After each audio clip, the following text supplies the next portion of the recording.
Hello po, welcome po to KaiZEN, the Kai Magsanoc Podcast. My name is Kai Magsanoc, of course, and I'll be your host for this podcast. See, I've been around for more than 20 years as a lifestyle journalist, and one of my greatest joys is really to get to know interesting people or discover interesting concepts and places. So, this is our opening salvo, our first episode. And our guest for today is someone whom I respect and admire very well. He is the chief innkeeper at Victoria Court, the chain of motels, and he is the owner of Kim King's Kitchen. Last time I saw him, he was playing with his band Sakwil. No, it was a gig at Social House in Makati. Hello, Fidel. Fidel De Jesus was also there.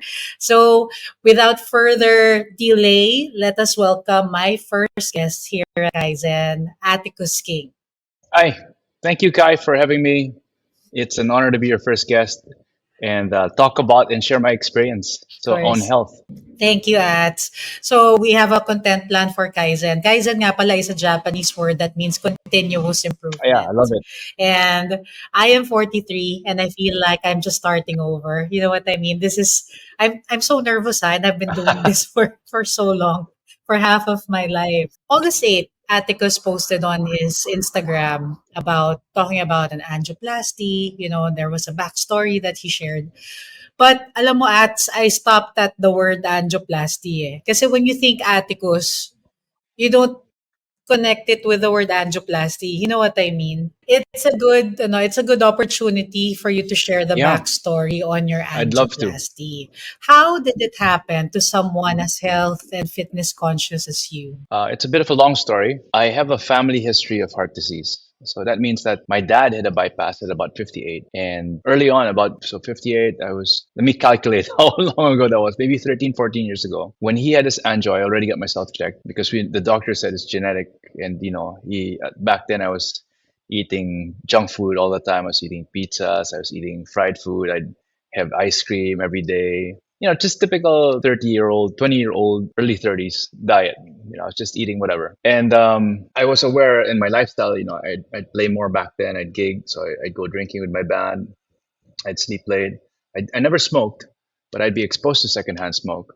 So I knew that, all these lifestyle factors plus my diet were not exactly contributing positively towards protecting my cardiovascular system. So early on, I had that awareness already. And to go back even further, my dad was a sickly child.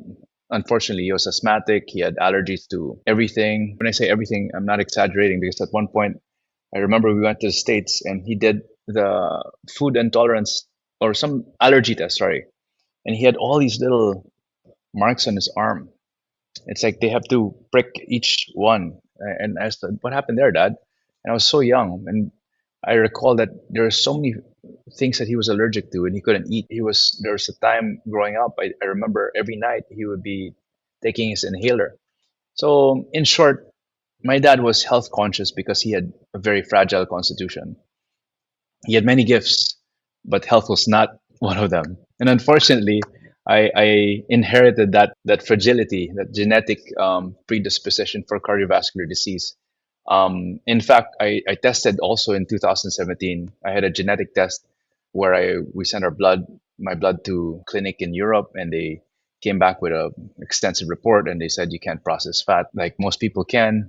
So I had to supplement with choline. Also around that time, I also got myself checked with another cardiologist who insisted I start my statins, which I did, but I did not like how it felt. So I stopped and switched to overhauling my diet. And that actually was what started my journey and my wife's journey towards really refining and creating a science-backed, evidence-based meal plan, which we're doing today with Kim King's Kitchen. So that's the quick backstory how everything started. So the perception that I'm healthy and I still got sick is actually the other way around.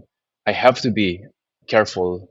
I cannot. My cardiologist then said you have to stop going out and playing late at night and and playing in smoky bars. So when I do, I rarely gig now, but when I do, I try to make sure it's worth it. So it's not twice a week, 3 times a week anymore where I go out to a bar where everyone's smoking.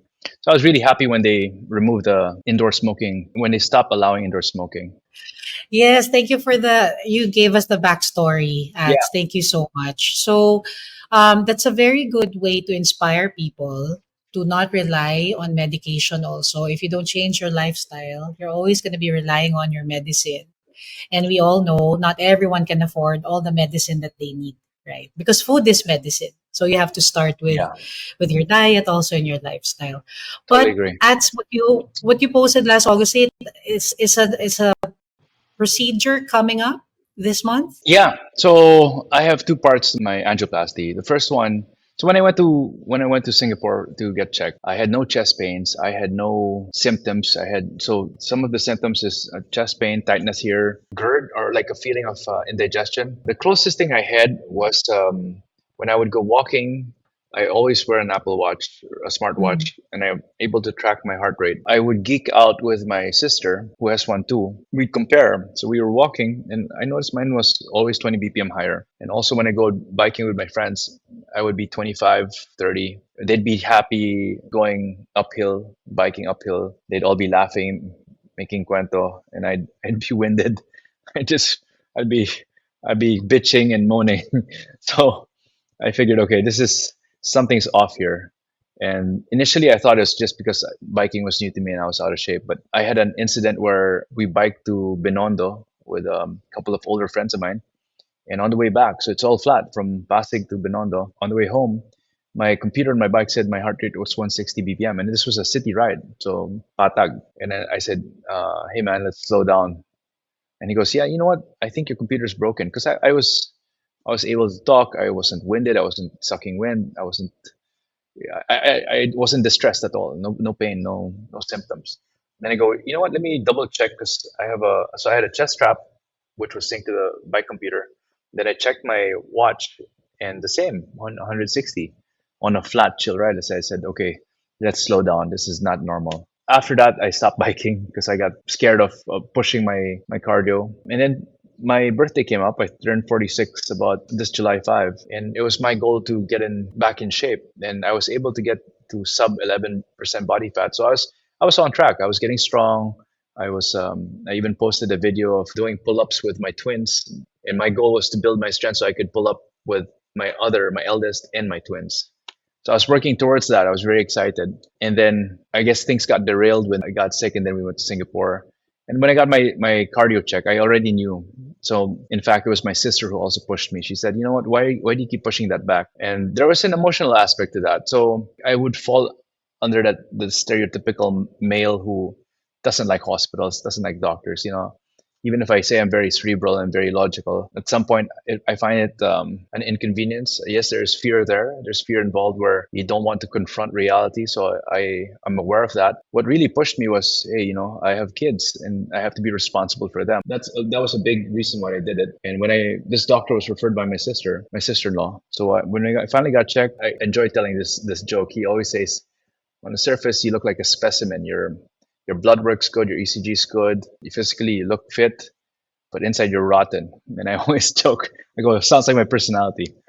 So, but the fact is, it's unfortunately true. When we did my CT scan and he saw the results, you could see that if your arteries are roads, mine look like it's been through war. So you have big potholes in different parts. So it was very hard to pass through. And fortunately, my LAD, which is called the Widowmaker, or the even more painful name is Orphan Maker, was 100% occluded. But I have collateral that allows it to function. So that's actually what we're doing next. My first procedure, he did 3 stents for let me get this straight, left artery, I think. The main artery, which he felt would give me the biggest, Mm. most immediate improvement.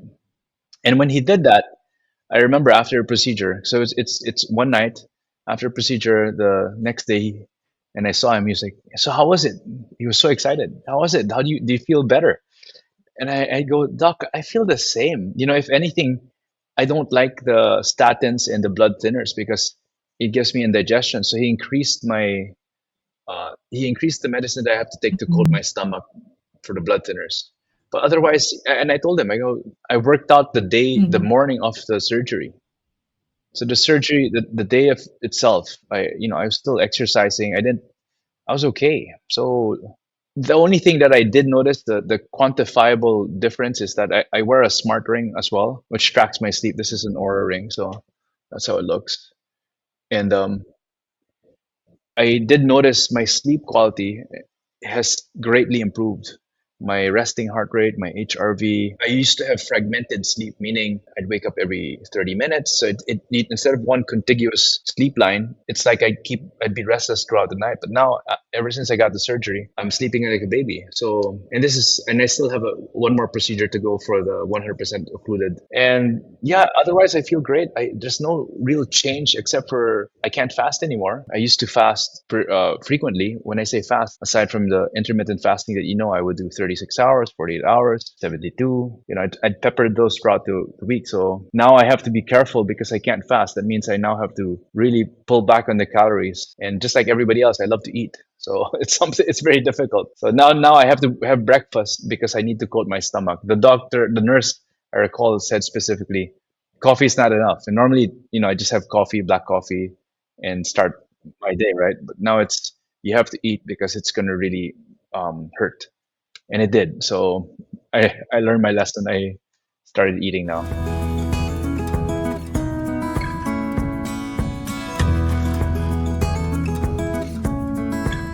Sorry, well, that was a long answer. I hope that, Oh, yeah. it's perfect. Kasi you answered na questions number 2 and number 3.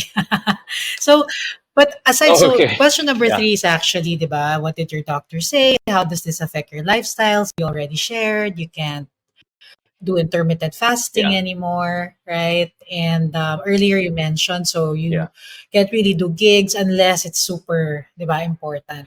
Yung late nights. Tama ba?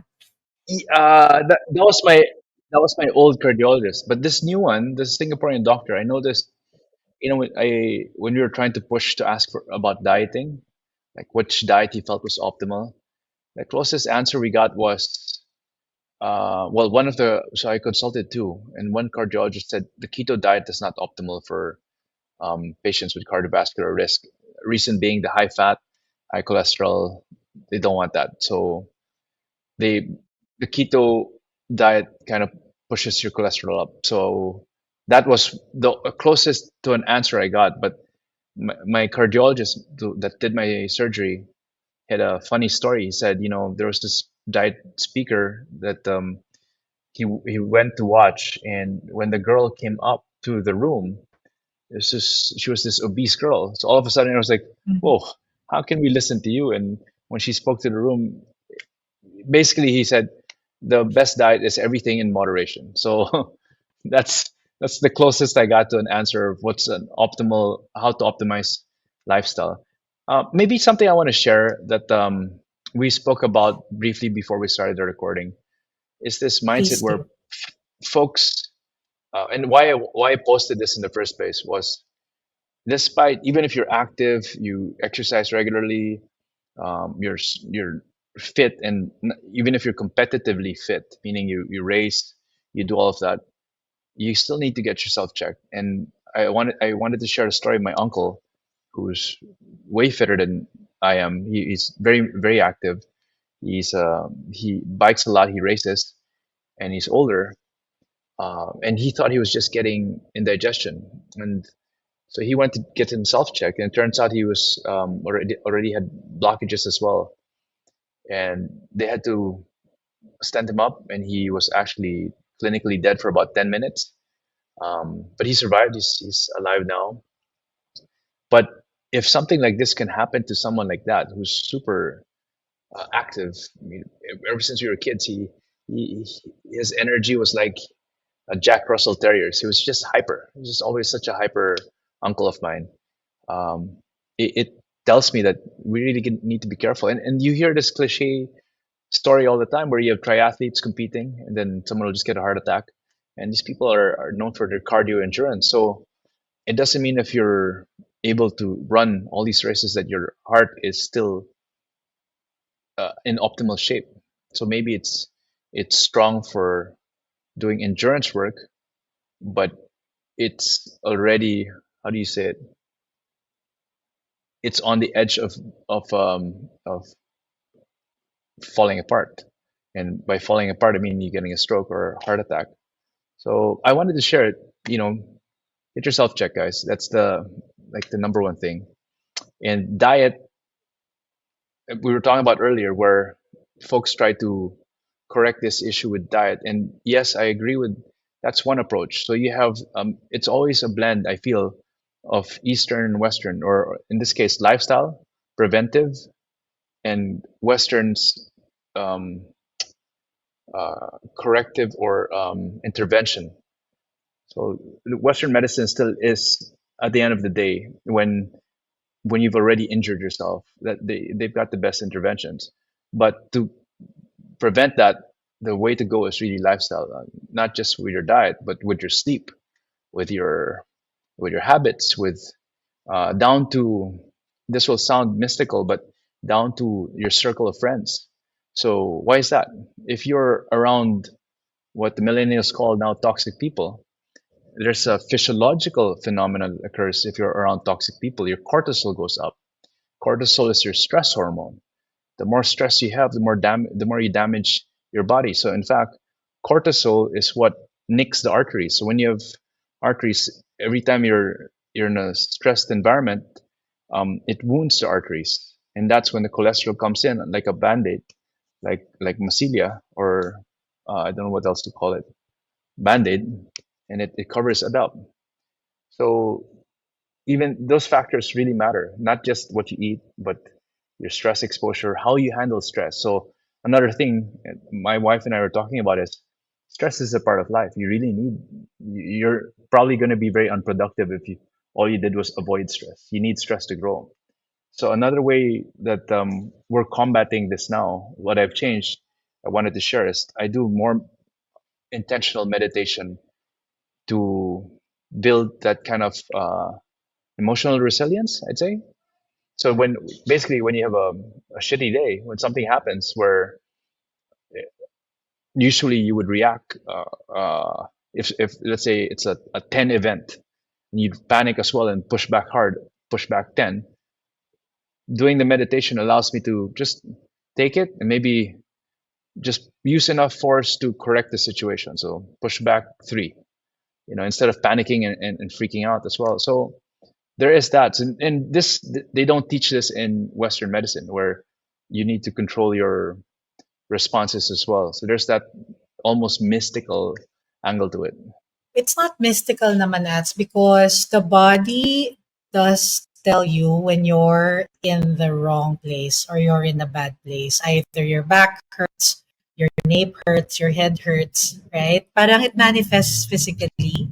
Yeah, So you're right. yeah, Just yesterday, I was at a circle with women talking about boundaries and communication.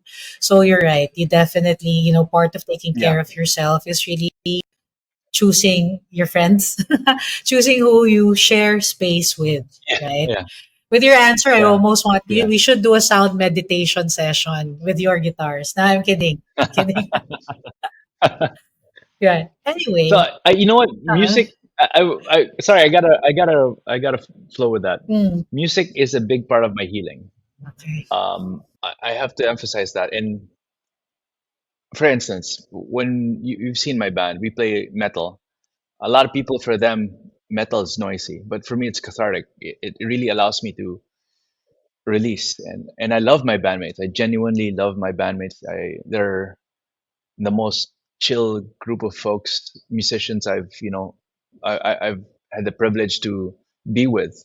I respect them very much. So shout out to Sakwil. So anyway, I love these guys, and just being around them is also that kind of expression where um, I feel safe, I feel encouraged and inspired to release. So it's very cathartic, and music is really, that's why music is so important to me. And when I'm alone, I like to, now I'm learning classical piano, and I've never really appreciated it. But once I became a dad, and I there are moments when the house just gets so intense. I have my kids running around, they're so noisy. My wife is stressed out with some issue. Yeah, I have work issues. So that's my go-to place where I kind of zone out, or I block off and I play Bach for 5 minutes. I just, I can't play it perfectly, but just the process of playing it, all of a sudden I feel myself calm down, and I feel I if you remember, I think you're old enough to remember the scene in Face Off with John Travolta Of course. and what's his name? And what's his name? Oh my gosh, Nicolas funny Cage. guy, funny looking guy. Nick Cage, Nick Cage. where that famous scene where the kid was holding the doll and they were shooting. They went into their penthouse or something, and there's classical music playing. Uh-huh. That's kind of the vibe I have when I play classical music, where everyone's going crazy, and I'm like, okay, I'm good. So it's yeah. So that's what I mean by I call this, and I've been coaching my wife too. We need to build decompression activities. Ideally decompression activities that are not taxing naman. So some people, they decompress, they smoke, they vape, which is not good also, right? Or they decompress by binging, which is also not good. So ideally find a decompression activity that will build a talent and allow you to calm down. Yeah, that's better, right? Kasi I saw this quote somewhere. Since people who are connected with me on social media, they see me posting a lot of quotes. When you're going through pain or stress, you have to take it out of your Yeah. body. Take it out of your body, or else it will turn into illness, right? So, um, that's part of Yeah. me. Yeah. That's how I take the pain out of my body. That's an outlet for me. So completely agree with you, Ats. There's so many things that we can talk about just from the stuff that you've mentioned since the start of this interview. So hopefully, Mm. putting you on the spot, we will do another interview maybe to talk about these other things. Okay, like we can do like a series Sure. with Sure. Happy to you. share. Thank Yeah. you. Yeah. As the annual physical exam is something that a lot of people take for granted, especially if they think they feel well. Guilty. I'm so guilty of that. Yes. Yeah. Diba? Kasi I Guilty. look good, Guilty. I feel good. Why? Yeah. Why should I? Especially Yeah. those, of course, who Yeah. have to, they don't have medical coverage or they have to pay for it, right? They see it as something Yeah. unnecessary or as an expense. Yeah. They don't feel that it is an Yeah. investment in their health. So, aside from what you have Yeah. shared with us and obviously your story, please give a compelling tip or advice on why they should stick to their annual APE, right? The schedule. You're feeling well, go for Oh, it. Yeah, go ahead, please. well, one thing I was pleasantly surprised with was the amount of friends who would reach out and express their concern when I told them I got my angio. And a lot of these are also are guys who, like me, don't want to do their executive checkup or annual executive checkup. And I tell them, you know what, I did it ultimately for the kids. And actually, in fact, I have to do another checkup soon when I get back for everything else, because I only checked my cardio. I mean, we did a scan of the upper body, but I also want to check my brain. I want to make sure that I have no neuro issues. So yeah, I think when you're selfless and you have something bigger to answer to or to be responsible for, I have young children, and then I think I'm not scared to die, but I'm more fearful to abandon them when I still have not fulfilled that obligation to raise them. So I was telling my wife that, when I was the scariest part of the anjo is just the disclaimer, the waiver, where you have to sign, and it says there's a less than 1% chance of death. And normally it's like, that's fine, but when you think about it, it's like, hey, I don't want to abandon the kids. That's the worst thing. That for me is my worst nightmare, is not being around for them to learn. Because I'm also something not a lot of folks know is I'm obsessed with homeschooling. I mean, with teaching the kids. So we're always um, I'm always trying to interact and teach them my life mistakes and experiences. And in fact, that's why we started homeschooling, because I wanted to spend more time with them. and I wanted to drop in. And I felt there's a lot of things that traditional schooling is just antiquated already in their approach. So yeah, sorry, I went around. Yeah, if you have a purpose and then you have that reason bigger than the Yeah, laziness, right? Or yeah, bigger than the lack of yeah, motivation. If it's clear to you, then it will pull you to do what yeah. is right. Thanks, Ats. You've spent the greater part of your early Sunday afternoon with us here at Oh, KaiZen. thanks. Thanks Um, too. before we end, before we end this first episode of the Yeah. podcast, we're gonna place this on YouTube, on our website. Of course, it's gonna be on Spotify. Um, three tips on health and fitness that the people who are watching or tuned in that they can start right now. Like after listening to Atticus King share his story, no, what can I do right now to be more like him in terms of health and wellness and consciousness, mindfulness? 3 tips. Wow, I like this on the spot. First is find a way to measure your sleep. That's the most important. That's the baseline that I wish I knew way back. So you can eat clean and eat well, but if your sleep is crap, you're still going to get sick and it's still going to harm your body. So sleep is actually more important than the diet. And then, of course, next is your food choices. So I'd say sleep, then optimize your food. When I say optimize your food, it doesn't have to be boring, but we already know remove all processed food. That's the easiest thing. So instead of having soda, instead of having iced tea, have a fresh juice. Ideally, a non-sweet fresh juice, and ideally with pulp bits, with the pulp of the fruit to control your fructose spike. So if it's pure juice, it's not good for you because your sugar will spike. But if you have the fiber in there, it will dull and slow down the spike.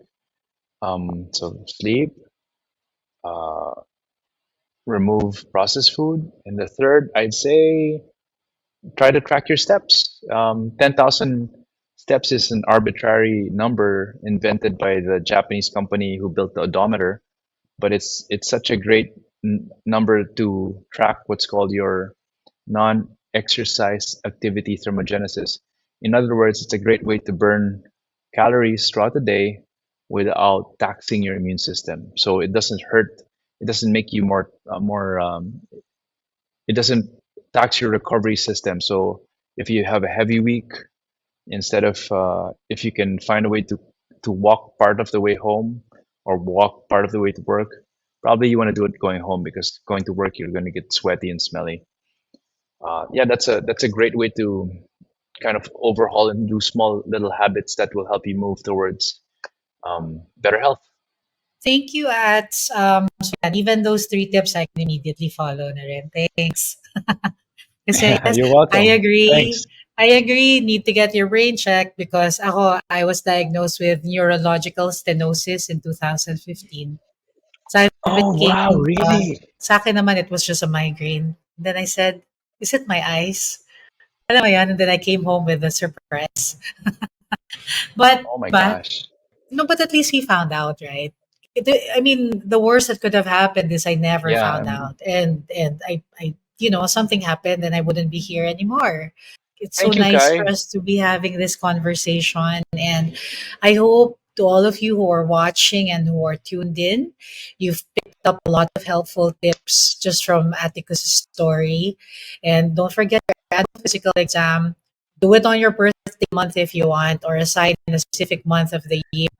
Do it. You don't have to wait. You don't have to wait for Yes. your employer to ask you to do it, right? Do it for yourself and your family. Thank you, Kai. It was great. I was happy to share, and thanks for giving us this opportunity to also hopefully help someone out there and push them to get checked, push them to get more proactive about their health. So thank you for this opportunity as well.